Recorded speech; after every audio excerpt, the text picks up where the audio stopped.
Good, happy Friday evening. I'm Riley King, and welcome to this Friday evening edition of the Riley King Newscast, right here on RK Network. We have a lot of news to get to this Friday evening, so let's get started right now. First up, cyclists seriously injured in collision with a Nashua bus. Let's take a listen to that report from WMUR News 9.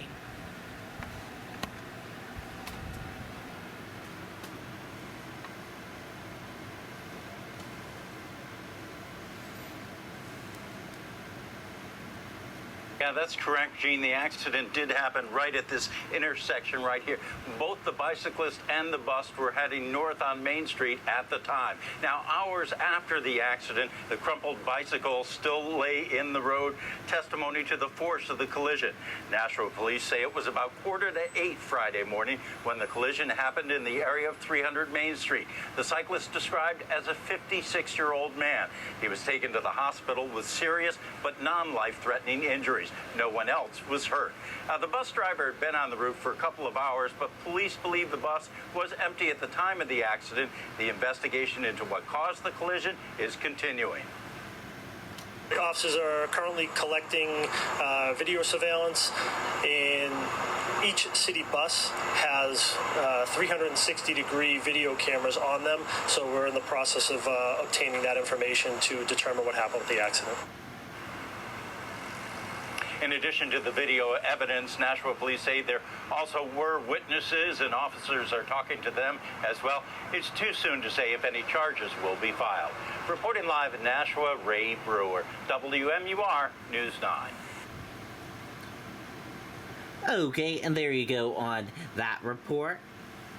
Powerball ticket worth $150,000 sold at a Rapid Refill on Peachtree Lane in Merrimack. Let's take a listen to that report from WMUR News 9. One Granite Stater has a little more money in the bank after the latest Powerball drawing. New Hampshire Lottery says the $150,000 ticket was sold at Rapid Refill on Peachtree Lane in Merrimack. The ticket matched 4 of the 5 winning numbers from Wednesday's Powerball drawing. No one won the big jackpot, so tomorrow's drawing is now worth about $500 million. Okay, and there you go on that report. Can't wait to see if someone wins or not. New Hampshire Fair season continues with the Hillsborough County Agriculture Fair. New Hampshire's fair season continues this weekend with the Hillsborough County Agricultural Fair. It runs today through Sunday at the fairgrounds in New Boston. Gates opened at noon today. The Midway opens at 3. So here are some other upcoming fairs, including the Granite State Fair in Rochester starting Thursday. The Deerfield Fair kicks off September 28th, and the Sandwich Fair begins October 7th. Okay, and there you go on that video and that report. Yeah, that's correct, Gene. Whoops. The primarily NTSB report does not yet find a cause of the August Litchfield plane crash. Let's take a listen to that report from WMUR News 9. New on Daybreak, the NTSB has released its preliminary report into last month's plane crash in Litchfield, Maine. Both men on board were killed in this. The plane was from a Manchester-based company, Wiggins Air. The report does not say what caused the crash, but it does confirm the plane was on a training flight. It quotes a witness, a commercial pilot, who says he did not hear anything mechanically wrong with the plane as it flew overhead and that it sounded smooth. Okay, and there you go on that video and that report. A popular Manchester restaurant to close. Let's take a listen to that video from WMUR News 9.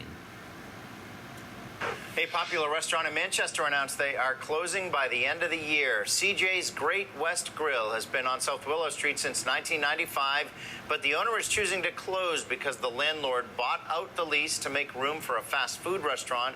The 54 employees are being offered jobs at the other locations in the company, including T-Bones and Copper Door sites.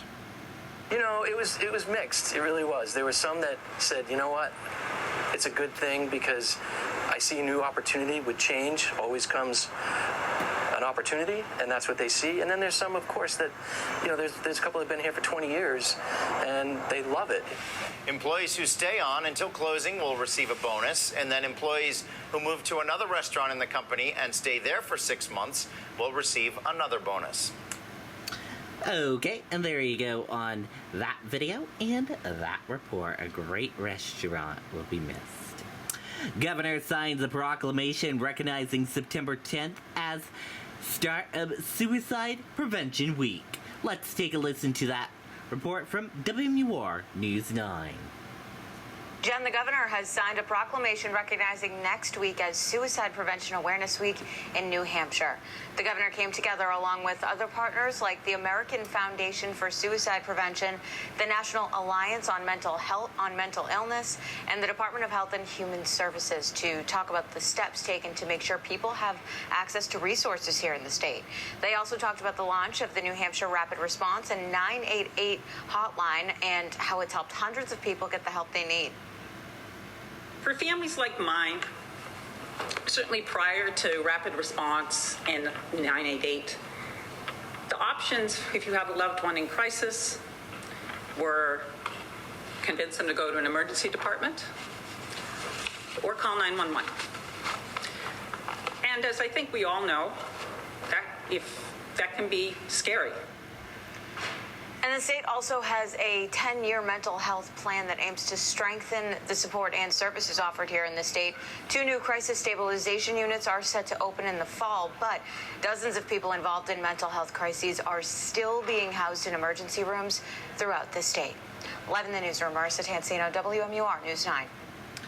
Okay, and there you go on that video and that report. A tree falls on a car, at least one person inside on Route 108 in Newmarket. Let's take a listen to that video from WMUR News 9. Giving in the update now on the incident in Newmarket we were telling you about during Traffic Watch. Live pictures here from that scene. Police now confirming to News 9 that a tree fell on a car on Route 108. It's also known as Exeter Road. It is just past where this police cruiser is and where the live picture ends there at the closure at the intersection of Bennett Way. At least one person was in that car when that tree fell and was trapped for a time. At this point, there is no immediate word on whether or not they were injured. Okay, and there you go on that video and that report. Tens of thousands heading to the seacoast this weekend for a seafood festival and also an air show. Let's take a listen to that report from WMUR News 9. It's for the people, and it's a great community event. People just love it. Get a taste of the sea at the annual Hampton Beach Seafood Festival. The event is expected to draw in 80 to 100,000 people over the 3 days. The touch-and-go traffic on Ocean Boulevard traded in for craft and food vendors, offering a little something for everyone, and 95% of the vendors call New Hampshire home. We really try to cater to our vendors and our entertainers to make sure that we're taking care of New Hampshire first. And what would a seafood festival be without the seafood? Each offering something for your taste buds to enjoy. Keep your eyes on the sky, too, with the Thunder Over New Hampshire Air Show at Pease Air National Guard Base. I always say don't blink or you'll miss it because I'm going incredibly fast in front of the crowd. Where you can see Pease's own refueler wings and military fighter jets in action. It's capable of going 2 times the speed of sound. Unfortunately, at an air show, I cannot break the sound barrier because a lot of people's windows and houses would be upset about that. But I will show you just under the speed of sound. Plus, watch Nashua pilot Rod Holland fly high, dip low, twist and turn in his stunt plane, allowing the base and its crew members to show you what's happening in your own backyard. We're looking forward to doing that and showing the people in the area what we do on a day-to-day basis. And the pilots say it's more than just watching the airplanes, but learning about the people behind them. They're hoping to inspire the community and the next generation of service members. If you want to learn more about either events, like when they start, you can head to our website. We have some links in there for you. Live in Portsmouth, Kelly O'Brien, WMUR News 9. Okay, and there you go on that video and that report. Fourth suspect charged for alleged stalking of a New Hampshire journalist. Let's take a listen to that report from WMUR News 9. Well, guys, according to court documents, it wasn't just the journalists here at New Hampshire Public Radio who were targeted in this case, but also members of their family.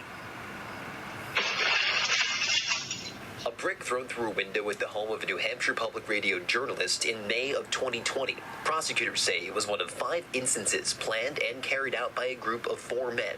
According to court documents, Eric Labarge, the latest to be charged, instructed and paid off other defendants to break windows or spray paint property at the home and family homes of 2 NHPR staff members. Prosecutors say the defendants were close personal associates of a man who was the subject of an investigative report done by those reporters. Labarge is charged with conspiracy to commit stalking. In a statement to News 9, the president of NHPR, writing in part, "Everyone at NHPR is grateful for the law enforcement's persistence in investigating these attacks, and we trust that the justice system will hold the perpetrators accountable. Journalists doing their jobs, reporting open-mindedly in the public interest, should not have to worry about threats of violence or attacks on their homes and their families."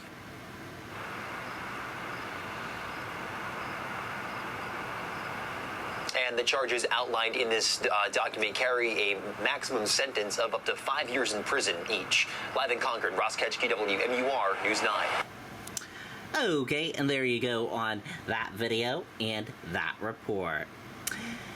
Democratic governor candidate Cindy Warmington discussed abortion, past work for Purdue farmer.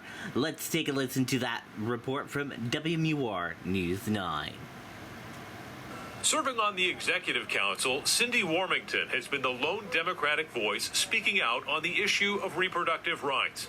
Now, protecting abortion access for Granite State women is a centerpiece of her campaign for governor as she vows to roll back the 2021 Fetal Life Protection Act.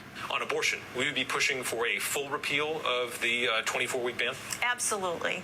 This ban is dangerous to the women of our state, and it is a threat to the providers of our state. It undermines our entire maternal health care system.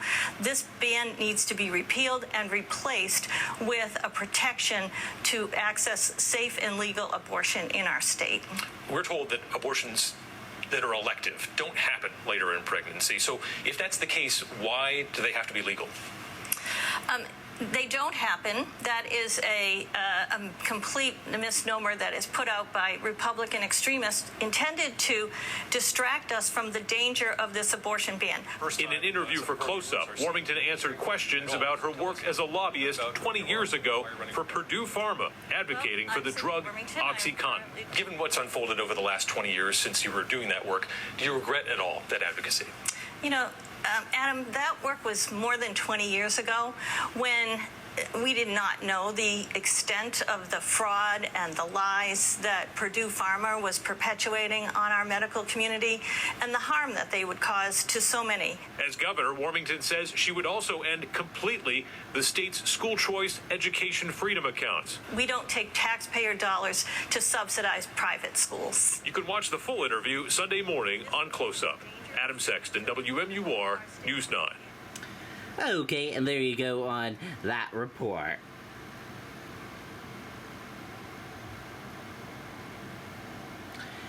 Senator Tim Scott says he'll focus on parental rights, uniting GOP during the campaign.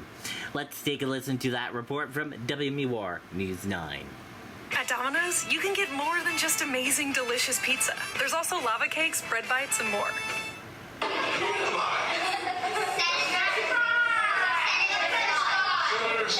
Very good. Name recognition doesn't seem to be an issue for Tim Scott, and he has Republican primary voters interested, as evidenced by the crowd that gathered to hear him speak at Scott and Gail Brown's house in Rye Thursday night. Give it up for Senator Scott. The crowd was overwhelming. There were a ton of people there really excited to have a chance to talk about what America has done for me, she can do for all of us. In a one-on-one interview, Scott tells News 9 as kids return to the classroom, he's talking to voters about his new 12-point plan to defend children, empower parents, and protect kids online. We've come to a Republican time for choosing. We asked Scott for his reaction to former Vice President Mike Pence's speech in New Hampshire this week, warning Republicans against choosing populism over principle when it comes to conservative candidates. Do you agree with him that there's a problem for Republicans with that division? Well, I think simply stated that the road to socialism runs right through a divided Republican Party, and so the big tent has to be big enough for all folks who have enough in agreement that we want the same outcome for this nation. It's Ronald Reagan's rule, the 11th commandment, thou shalt not speak ill of another Republican. We've lost that a little bit, but we've also lost 7 out of the last 8 national elections. We need to get back to finding a way not only to unify our party, but more importantly, unify our country. If there's going to be a change in this GOP primary race, analysts say Scott has put himself in a position to capitalize. He's a candidate that I think a lot of voters will look at as we get closer to the primary. Adam Sexton, WMUR News 9. Okay, there you go on that video and that report.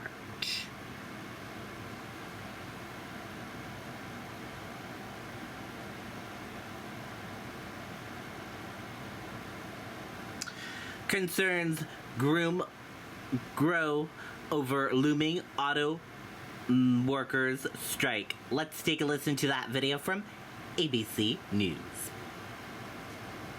It's time to switch to Verizon. Sadie did, and now she has my plan. The first unlimited plan that lets her choose exactly what goes in it. Now she gets to pick only the perks she wants and saves on every one. All with an incredible new iPhone. Act now and get iPhone 14 Pro on us when you switch. It's your Verizon. Turn now to the latest on a looming auto workers strike. The union responding to GM's latest counterproposal, and it certainly was not the response the auto giant was hoping for. Elizabeth Schulte joined us now with the details. Good morning, Elizabeth. Good morning, Michael. It certainly was not, and a possible strike is now less than a week away, and there is still no deal in sight between the United Auto Workers Union and Detroit's big 3 automakers. GM yesterday offering a 10% pay hike to its workers, calling it the biggest raise since 1999, but it is still far from the 40% increase the UAW's members are demanding over 4 years, along with better benefits and more paid time off. The union's president responding, GM has come to the table with an insulting proposal. GM either doesn't care or isn't listening when we say we need economic justice by 11:59 p.m. on September 14th. Now, at that time, if there's no agreement and the union's 146,000 factory workers go on strike, GM, Ford, and Jeep maker Stellantis could be forced to slow down or stop production altogether. And if the strike goes on, that could mean fewer cars at dealers and higher prices for consumers. Rebecca? Big ripple effects on the economy and consumers. Okay, Elizabeth, thank you so much. Hi, everyone. George. Okay, and there you go on that video and that report. That does it for this evening edition of the Riley King Newscast right here on RK Network. Thank you for tuning in and watching. Have a great evening, and good night, and goodbye.